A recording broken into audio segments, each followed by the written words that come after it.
নমস্কার, দেখছেন কলকাতা টিভি, সঙ্গে রয়েছে অনন্যা। শুরু করছে সংবাদ সারাদিন। সোমবার চতুর্থ দফার ভোট, বাংলার 8টি লোকসভা কেন্দ্রে ভোট, আর সেই ভোটের শেষ মুহূর্তের চূড়ান্ত ব্যস্ততা। ইভিএম নিয়ে বুথমুখী ভোট কর্মীরা। রাত পোহালেই ভোট, রাজ্যের 8 কেন্দ্রে ভোট হতে চলেছে। ইভিএম নিয়ে বুথমুখী ভোট কর্মীরা। লোকসভা ভোটের চতুর্থ দফা, রাত পোহালেই ভোট। বাংলার 8টি লোকসভা কেন্দ্রে ভোট, 9 রাজ্যে একটি কেন্দ্রশাসিত অঞ্চলে ভোট। দেশ জুড়ে মোট 96টি আসনে ভোট হতে চলেছে। সোমবার চতুর্থ দফার ভোট, বাংলার 8টি লোকসভা কেন্দ্রে ভোট রয়েছে।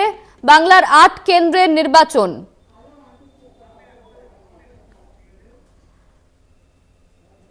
চতুর্থ দফার প্রস্তুতি তুঙ্গে। আগামীকাল আসানসোলে চতুর্থ দফা ভোট রয়েছে। আসানসোল, বোলপুর, বীরভূম, বর্ধমান পূর্ব, বর্ধমান, দুর্গাপুরে ভোট। বহরমপুর, কৃষ্ণনগর, রানাঘাটেও ভোট রয়েছে। 8টি কেন্দ্রে সোমবার ভোট, লোকসভা ভোট। দেশ জুড়ে মোট 96টি আসনে ভোট হতে চলেছে। শেষ মুহূর্তে চূড়ান্ত ব্যস্ততা। ইভিএম নিয়ে বুথমুখী ভোট কর্মীরা। বহরমপুর, কৃষ্ণনগর, রানাঘাট, আসানসোল, বোলপুর, বীরভূম, বর্ধমান পূর্ব, বর্ধমান, দুর্গাপুরে আগামীকাল ভোট। লোকসভা ভোটের চতুর্থ দফার ভোট রয়েছে সোমবার। 8টি কেন্দ্রে ভোট, 9 রাজ্যের একটি কেন্দ্রশাসিত অঞ্চলেও ভোট রয়েছে আগামীকাল। দেশ জুড়ে মোট 96টি আসনে ভোট।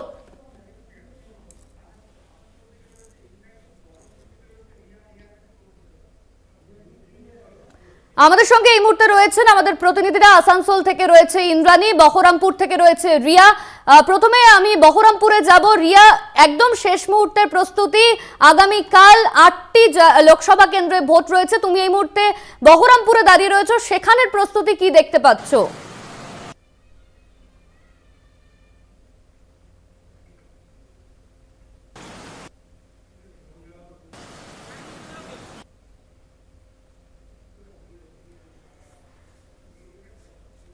আমাদের সঙ্গে রয়েছেন আমাদের প্রতিনিধি ইন্দ্রাণী আসানসোল থেকে। ইন্দ্রাণী, আসানসোল স্পর্শকাতর বুথ হিসেবে বলা হয়েছিল নির্বাচন কমিশনের তরফে, এমনটাই জানানো হয়েছে। সেই স্পর্শকাতর বুথে চিত্রটা তুমি ঠিক কি দেখতে পাচ্ছ? নিরাপত্তা ব্যবস্থা কি রাখা হয়েছে? দেখো, তুমি যেরকমটা বললে যে স্পর্শকাতর বুথ, সেখান থেকে 319টি স্পর্শকাতর বুথ হিসেবে চিহ্নিত করা হয়েছে এবং 88 কোম্পানি কেন্দ্রীয় বাহিনী আসানসোলে প্রস্তুত রয়েছে যাতে কোনো রকমের অশান্তিকর পরিবেশ তৈরি না হয়, যাতে কোনো রকমের অপ্রীতিকর ঘটনা না ঘটে। সেদিকে কিন্তু বিশেষভাবে যেরকম কেন্দ্রীয় বাহিনী নজর দিয়েছে, সেরকমই রাজ্য পুলিশ এবং প্রশাসন প্রত্যেকেই কিন্তু সতর্ক রয়েছে এই আসানসোল নির্বাচন, লোকসভা নির্বাচনকে কেন্দ্র করে। এবং অনন্যা, যে বিষয়টা আমরা সকাল থেকে দেখিয়েছি যে ডিসিআরসি সেন্টার গুলিতে যেভাবে হুড়োহুড়ি ছিল, যেভাবে ব্যস্ততা ছিল, প্রত্যেক জায়গার বিভিন্ন বুথ কর্মীরা তারা কিন্তু বিভিন্ন বুথে পৌঁছে যাচ্ছিলেন ইভিএম নিয়ে, সেই ব্যস্ততার ছবি আমরা দেখিয়েছি। এবার কিন্তু শুধুমাত্র সময়ের অপেক্ষা, কারণ রাত পোহালে নির্বাচন আর কয়েক ঘন্টা বলা যেতেই পারে যে বাকি রয়েছে। তারপরে আসানসোল পুরোপুরি প্রস্তুত রয়েছে এই নির্বাচনের জন্য, কারণ আমরা বিভিন্ন যে বুথে ঘুরলাম সকাল থেকে সেই ছবি সামনে এসেছে, যেখানে কোথাও কেন্দ্রীয় বাহিনী তারা পৌঁছচ্ছেন, তারা আসছেন এবং বিভিন্ন এলাকা তারা দেখে নিচ্ছেন, রুট মার্চ। এবং এখনো পর্যন্ত কিন্তু বেশ কিছু এলাকায় কেন্দ্রীয় বাহিনীর এই আনাগোনা নজরে আসছে, তারা কিন্তু এখনো রুট মার্চ চালাচ্ছেন, তাই কোনো রকমের যাতে অপ্রীতিকর ঘটনা না ঘটে। এবং রাজ্য পুলিশ প্রায় 5,500-এর মতো রাজ্য পুলিশ মোতায়েন রয়েছে, তাই প্রশাসন সব দিক থেকে প্রস্তুত রয়েছে। তবে অনন্যা, যেটা গুরুত্বপূর্ণ সেটা হচ্ছে আসানসোল এই যে শিল্পাঞ্চল, এই যে কেন্দ্র, যথেষ্ট গুরুত্বপূর্ণ রাজনৈতিক দিক থেকে। কারণ আমরা যদি দেখি এর ক্রোনোলজি, এর ইতিহাসটা দেখি, এককালে বাম দুর্গ হিসেবে পরিচিত ছিল এবং যেখানে বামেরা বিপুল সংখ্যক ভোটে জয়লাভ করতেন, সেখান থেকে কিন্তু এই 2014 থেকে সিনারিওটা চেঞ্জ হতে শুরু করে। তবে যেটা দেখো, এই যে শিল্পাঞ্চল, একদিকে যখন তৃণমূল ঝড় অর্থাৎ মমতা বন্দ্যোপাধ্যায়ের নামে যেখানে নির্বাচন এবং সেখানে তিনি জয়লাভ করছেন, তার সেই জায়গা থেকে দাঁড়িয়ে আসানসোলে কিন্তু গেরুয়া ঝড় দেখা গিয়েছিল, বিজেপি জয়লাভ করেছিল। বাবুল সুপ্রিয় তিনি জিতেছিলেন, তারপরে বাবুল সুপ্রিয় তিনি তৃণমূলে যোগদান করেন এবং সেখানে উপনির্বাচন হয় এবং উপনির্বাচনে শত্রুঘ্ন সিনহা বিপুল পরিমাণ ভোট নিয়ে জয়লাভ করেন এবং এরপরে কিন্তু লোকসভা নির্বাচন যথেষ্ট চ্যালেঞ্জের এই তিন দলের কাছে, সিপিএম, তৃণমূল এবং বিজেপি, তিন দলের কাছে কিন্তু যথেষ্ট চ্যালেঞ্জের। কারণ তৃণমূলের কাছে কোথাও একটা প্রেস্টিজ ফাইট হতে চলেছে এবং বিজেপির কাছে কোথাও একটা পুনরুদ্ধারের লড়াই হতে চলেছে। কারণ অমিত শাহ তিনি যখন এসেছিলেন তখন বলেছিলেন যে আসানসোল তাদের আবারও চাই, তাই সেই মতো ভোকাল টনিক দিয়েছিলেন, সেই মতো তিনি প্রচার চালিয়েছিলেন এবং অভিষেক বন্দ্যোপাধ্যায় তিনি প্রচার চালিয়েছেন এখানে শত্রুঘ্ন সিনহাকে নিয়ে এবং আসানসোলে মানুষকে বলেছেন যাতে তৃণমূলকে তারা ভোট দিয়ে জয়যুক্ত করে। তবে সিপিএম সেও কিন্তু পিছিয়ে নেই, কারণ সিপিএম প্রার্থী জাহানারা খান তিনি দুবারের বিধায়ক থেকেছেন এবং সেই সময় যেখানে দাঁড়িয়ে আজকে সিপিএম এবং বিজেপি একটা বাইনারি তৈরি হয়েছে, সেই বাইনারির মধ্যে কিন্তু সিপিএম ঢুকেছে এবং তারা কিন্তু প্রচার চালিয়েছে লাগাতার আসানসোলে, তাই রাজনৈতিক দিক থেকে গুরুত্বপূর্ণ। এবং যদি তুমি দেখো এই পশ্চিমবঙ্গে তো প্রাচীন শহর, অন্যতম প্রাচীন শহর এবং পশ্চিমবঙ্গের দ্বিতীয় বৃহত্তম একটা শহর বলা যেতে পারে, যেখানে মূলত শিল্পাঞ্চল বলা হচ্ছে এবং এই শিল্পাঞ্চলের যে ভোট, এই ভোটের দিকে তাকিয়ে অনেকে, কারণ অবাঙালি অধ্যুষিত এলাকা যেখানে বেশিরভাগ ভোটার কিন্তু অবাঙালি থাকছে, তাই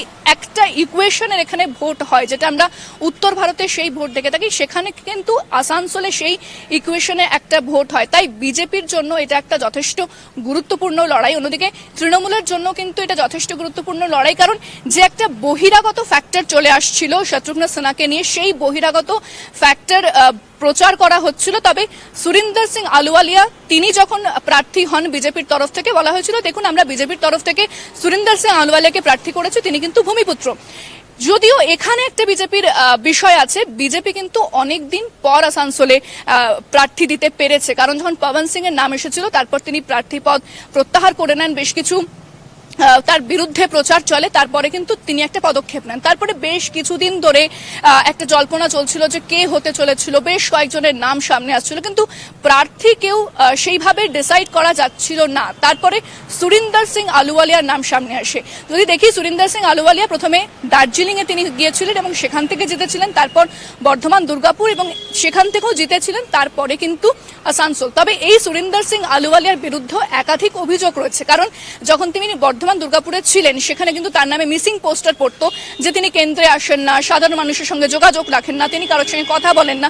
তাই এই একটা ফ্যাক্টর কিন্তু সুরিন্দর সিং আলুওয়ালিয়ার মধ্যে রয়েছে যে তিনি এই ভোটটা কি আবারও বিজেপির দিকে তিনি নিয়ে যেতে পারবেন, বিজেপিকে জয়লাভ দিতে পারবেন এবং শত্রুঘ্ন সিনহা যিনি উপনির্বাচনে বিপুল পরিমাণ ভোট নিয়ে জিতেছিলেন, সেই ভোট কি শত্রুঘ্ন সিনহা তিনিও কি ধরে রাখতে পারবেন, এই বিষয়টা এবং এই প্রশ্নটা কিন্তু সামনে আসে। এবং বামেদের এক্স ফ্যাক্টর কতটা এখানে কাজে আসে, জাহানারা খান যিনি প্রার্থী হয়েছেন তার এক্স ফ্যাক্টর কতটা এখানে কাজে আসে, সেটাই কিন্তু এখন দেখার। অনন্যা, একদমই তুমি আমাদের সঙ্গে থাকো ইন্দ্রাণী। আমরা সরাসরি আবার নজর রাখবো কাটোয়ার দিকে। আমাদের সঙ্গে কাটোয়া থেকে রয়েছেন আমাদের প্রতিনিধি চন্দন সেনগুপ্ত। চন্দন, রাত পোহালেই বাংলার 8টি লোকসভা কেন্দ্র নির্বাচন রয়েছে, এই মুহূর্তে তুমি কাটোয়াতে রয়েছো, সেখানকার চিত্রটা ঠিক কি?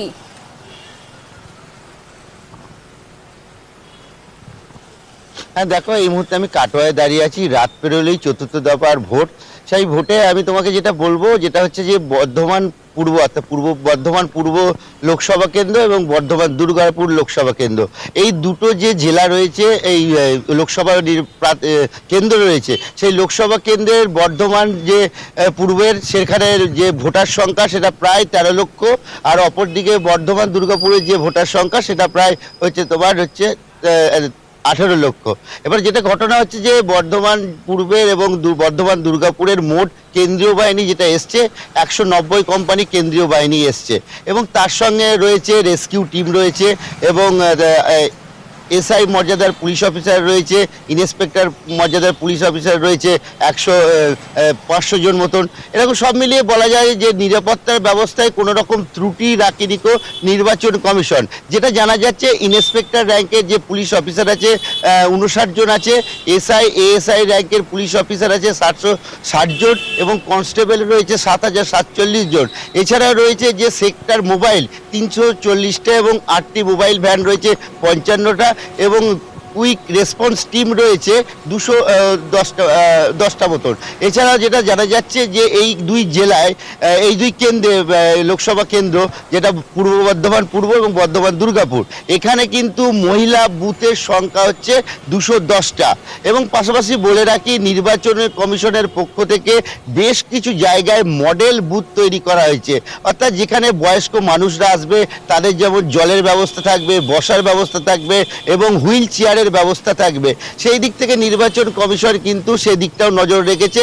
সব মিলিয়ে বলা যায় আর কয়েক ঘন্টা পর রাত পেরোলেই যে নির্বাচন শুরু হবে, সেই নির্বাচন কিন্তু চতুর্থ দফার নির্বাচনে কিন্তু প্রস্তুত নির্বাচন কমিশন এবং প্রস্তুত হচ্ছে এই যে নিরাপত্তা দেবে যে রয়েছে যারা আধা সামরিক বাহিনী, রাজ্য পুলিশ, তারাও কিন্তু প্রস্তুত। এখন দেখার বিষয় কালকে নির্বাচন শুরু হওয়ার পর যে কি খবর আসে আমাদের কাছে। সব মিলিয়ে বলা যেতে পারে এই যে নির্বাচন, এই নির্বাচনের ঘিরে একদম আঁটোসাঁটো নিরাপত্তা ব্যবস্থায় ইতিমধ্যেই যে ইভিএম মেশিন, সেই মেশিনগুলো কিন্তু চলে গেছে বিভিন্ন বুথে এবং সকালবেলাতেই যারা এজেন্ট থাকবে তাদের সামনে খুলে দেখানো হবে এবং তারপরেই শুরু হয়ে যাবে 7টা থেকে ভোট নেওয়ার কাজ। অনন্যা, ধন্যবাদ তোমায় চন্দন। আমাদের সঙ্গে ছিলেন আমাদের দুই প্রতিনিধি, আসানসোল থেকে ইন্দ্রাণী, কাটোয়া থেকে চন্দন।